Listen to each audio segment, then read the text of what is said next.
आदाब। मैं अपने सभी बारामूला के रेजिडेंट से,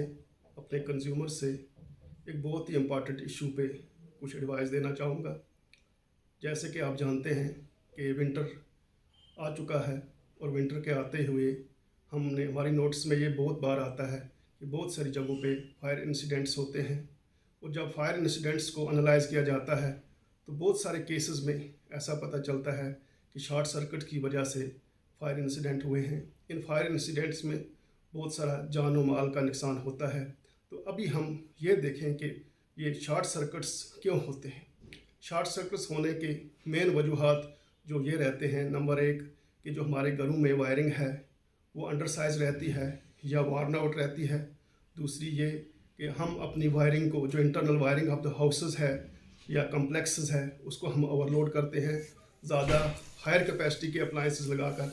या घरों में हम क्रूड हीटर्स और बॉयलर्स का यूज़ करते हैं। पहले तो मैं ये आपको बता दूं कि क्रूड हीटर्स और बॉयलर्स का सेल और परचेज़ जो है गवर्नमेंट की तरफ से बैन किया गया है। फिर भी जिन कंज्यूमर्स के पास पहले से ही क्रूड हीटर्स और बॉयलर हैं, उनको वे एकदम से तर्क करने चाहिए, उनका यूज़ नहीं करना चाहिए। इसके अलावा शॉर्ट सर्किट्स के और जो वजूहात हैं वो ये रहते हैं कि हम फॉल्टी इक्विपमेंट्स, फॉल्टी अप्लायंसेस को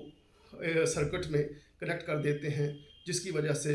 ओवर हीटिंग हो जाती है, वायरें मेल्ट होती हैं और शॉर्ट सर्किट होता है। इसके अलावा प्रोटेक्शन का ना होना,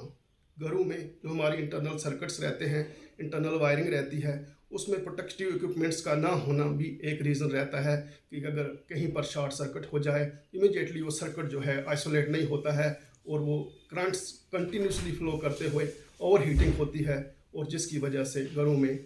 या कम्प्लेक्सेस में आग लग जाती है। तो लोगों को इस चीज़ का बहुत ही ध्यान रखना चाहिए कि घरों में जो पुराने घर हैं उनकी वायरिंग को कम से कम हर साल एक बार एक्सपोर्ट टेक्नीशियन से, एक्सपोर्ट इंजीनियर से अपनी वायरिंग को चेक करवाना चाहिए, और जो भी वार्न आउट वायरिंग है उसको रिप्लेस करना चाहिए। जैसे कि मैंने पहले भी कहा, क्रूड हीटर्स बॉयलर्स का यूज़ तो बिल्कुल ही नहीं करना चाहिए। और अगर आपके पास गीज़र्स, बहुत सारे घर में गीज़र्स लगे हैं, एसीज लगे हैं या और कोई इलेक्ट्रिकल इक्विपमेंट्स लगे हैं, उनको कैपेसिटी के हिसाब से, वायरिंग की कैपेसिटी के हिसाब से ही यूज़ करें, ना कि सारे इक्विपमेंट्स को एट ए टाइम यूज़ किया जाए, जिसकी वजह से हमारी वायरिंग जो है वो हीट अप हो जाती है, मेल्ट हो जाती है, और शॉर्ट सर्किट होने की वजह से बहुत सारे घरों में आग लग जाती है। इसके अलावा जो लूज़ वायरिंग, लूज़ कनेक्शंस हमारे घरों में रहते हैं, काइंडली उनको फर्मली कनेक्ट, एक इलेक्ट्रिशियन से फर्मली कनेक्ट करवाना चाहिए, उनको इंसुलेट करवाना चाहिए ताकि कोई हादसा होने से हम बच सकें। इसके अलावा